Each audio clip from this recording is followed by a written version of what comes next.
The Chicago Bulls are off to a blazing hot start to begin this year's campaign as they currently sit at 4-0 as I record this video, and this is the best start to a Bulls season since the 96-97 season, and we all know what the Chicago Bulls did that year with Michael Jordan. So that leaves the question, are the Chicago Bulls legit this year, and can they make a deep run in the Eastern Conference? And my answer is yes, they can. Now, the first thing I want to say about the Chicago Bulls is that this is probably the most exciting, fun team in the NBA to watch this year. Last year, I thought it was the Hawks.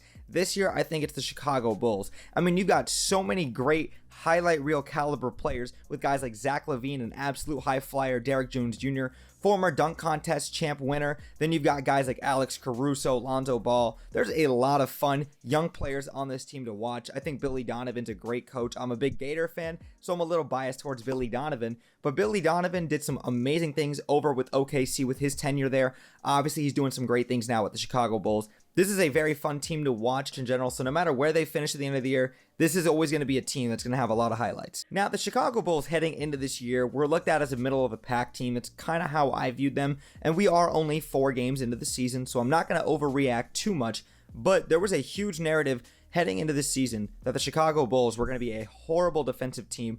But that narrative you can completely throw out of the window. The Chicago Bulls are number 4 in NBA defensive rating as we currently speak.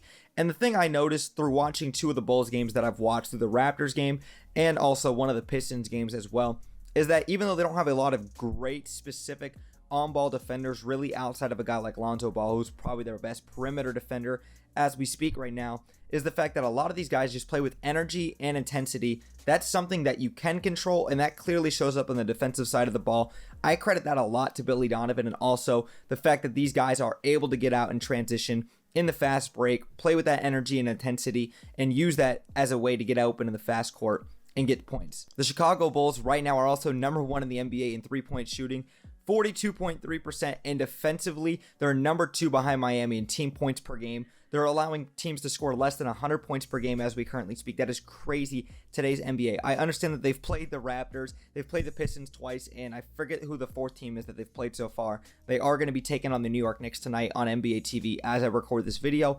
But the Chicago Bulls have a tough stretch coming up with some teams like the 76ers, the Utah Jazz, and a handful of other teams. They've definitely got a tough road ahead of them, and I'm not going to sit here and overreact to the beginning part of the season for the Chicago Bulls or for any team in the NBA for that matter. I'd like to make that judgment towards the middle part of the season, towards the All-Star break, or towards the end of the season heading into the playoffs.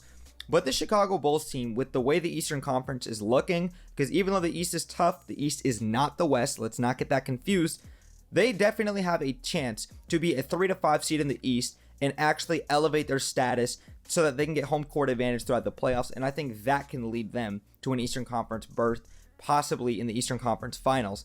Now, I don't think as of right now that they're better than the Brooklyn Nets or the Milwaukee Bucks, but you could most certainly make the argument that they're better than Atlanta, that they're better than Philadelphia, and that they're better than the New York Knicks. I do not think that they are better than the Milwaukee Bucks or the Brooklyn Nets as of right now, but everything is subject to. So even though I do think that the Chicago Bulls can elevate to an Eastern Conference Finals berth this season, I would probably still have them as a second round exit as we currently see their roster constructed.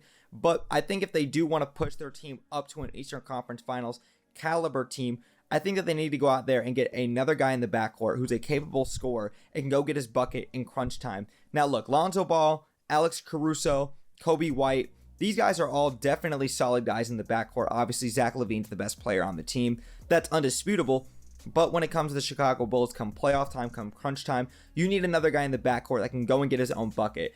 I'm not even talking about the big, huge, sexy names like Damian Lillard or CJ McCollum or Bradley Beal. No, I'm talking about a guy like Buddy Hield or Jordan Clarkson or Terrence Ross. Those guys that are capable of dropping 15 to 25 points on any given night if they get hot.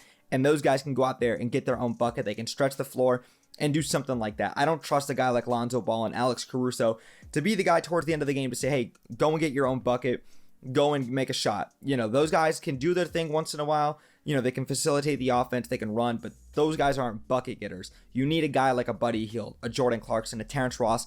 That's something that the Chicago Bulls heavily need to consider heading into this year's NBA trade deadline or at some point making a move like that. Whether you got to package a deal up together with guys like Kobe White, a draft pick, and like Patrick Williams, that's just a name I'm throwing out there. I've never been high on Patrick Williams. I thought that was a bad pick. he's still super young. He's got a lot of time to, prove his worth in the NBA and with the Chicago Bulls. But as of right now, though, Patrick Williams is nothing phenomenal. He's got a lot of time. I know you guys moved on from Lauri Markkanen as well last offseason. I believe he's with the Cleveland Cavaliers now. But the Chicago Bulls team needs to make at least one more move, at least in the backcourt, in order to go and contend this year in the NBA Eastern Conference, because I do believe in Vucevic, I do believe in Zach LaVine, I do believe in Billy Donovan to elevate this team, but that's all subject to change. And last thing I want to say about the Chicago Bulls is, if you guys don't know me, I'm a huge diehard Orlando Magic fan, growing up in Jacksonville, Florida my entire life.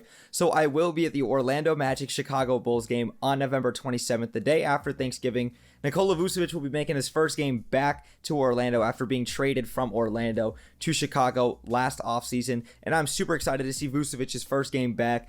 All the Magic fans will be cheering for him. I'm going to be rooting for the Bulls that game, truthfully speaking, because I want to see Nikola Vucevic go out there and win. And honestly, I'm an honorary Bulls fan this year. Even though I'm not actually a Bulls fan, I'm a diehard Nikola Vucevic fan. Look, I love Nikola Vucevic. Me and all my homies, we love Nikola Vucevic, so I'm super excited to go and see him this year. So if you guys are interested in that, make sure you guys subscribe, because I obviously will be doing a vlog for that game. But Bulls Nation and NBA Nation, everybody out there watching this video, let me know, what do you guys think? Do you guys think the Chicago Bulls are contenders? Let me know down in the comments below as well. And if you guys enjoyed the content, make sure you guys like, turn on notifications, and hit the subscribe bell to stay tuned for more Jacksonville Jaguars and NBA content that I do here on YouTube as well.